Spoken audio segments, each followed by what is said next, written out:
Jika kita tengok penentang British dari Malaysia dalam buku teks, Tanah Melayu ada banyak penentang British macam Tok Gajah, Tok Janggut dan juga Yang Tuan Antah. Anehnya, Johor tak ada satu pun. Namun menurut cerita rakyat daripada Johor, kita ada dan namanya ialah Si Bongkok. Persoalannya, kenapa Si Bongkok tak ada dalam buku teks? Adakah kerana sejarah beliau disembunyikan oleh pihak tertentu atau sebenarnya beliau tidak wujud? Untuk menjawab persoalan ini, kita perlu merujuk kepada sumber prima. Apa tu sumber prima? Ia adalah sumber-sumber yang ada pada zaman Si Bongkok sekitar 1800 hingga 1860.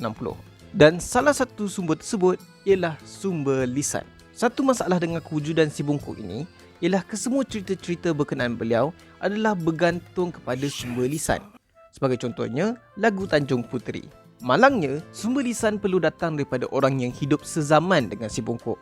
Sebaliknya, cerita-cerita ini datang daripada cucu dan cicit kepada pencerita tersebut, yang mana ia berpotensi untuk ditokok tambah lalu menjadi tak betul.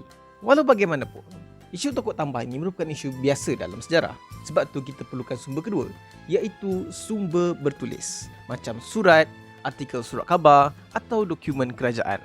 Bertentangan dengan apa yang masyarakat kita percaya, pihak British sebenarnya sangat suka mencatatkan perkara-perkara berkenaan pejuang Melayu sebab ianya lebih mudah untuk mereka labelkan pejuang ini sebagai penjenayah berbanding cuba sorokkan nama mereka daripada catatan sejarah.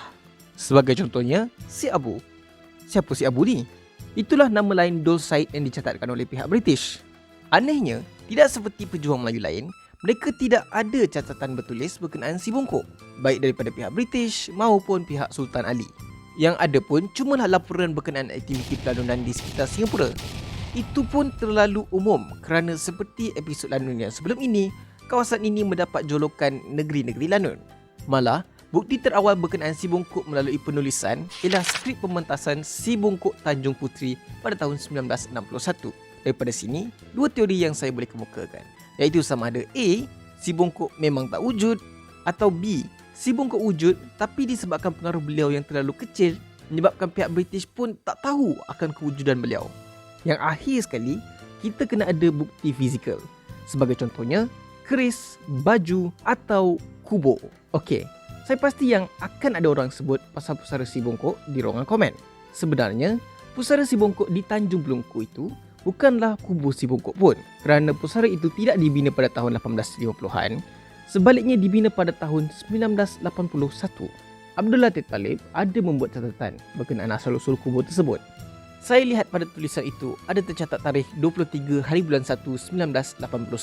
Menurut Puan Asma, arwah ayah mertuanya pernah bermimpi Si Bongkok menyuruh dia menandakan kubur itu kerana sebelum itu tidak pernah bertanda. Malang sekali, mimpi tidak boleh dijadikan sumber prima. Sebab kita nak buktikan pun tak boleh. Melainkan kalau ia terbukti yang kubur itu memang ada rangka lelaki abad ke-19 yang mempunyai masalah bongkok. Pun begitu, kita masih tak boleh nak dapatkan kepastian berkenaan kisah-kisahnya. Kesimpulannya, Si Bongkok ni mungkin wujud, mungkin juga tidak. Tapi yang pastinya, kita tak pasti kerana kisahnya yang tidak dapat disahkan.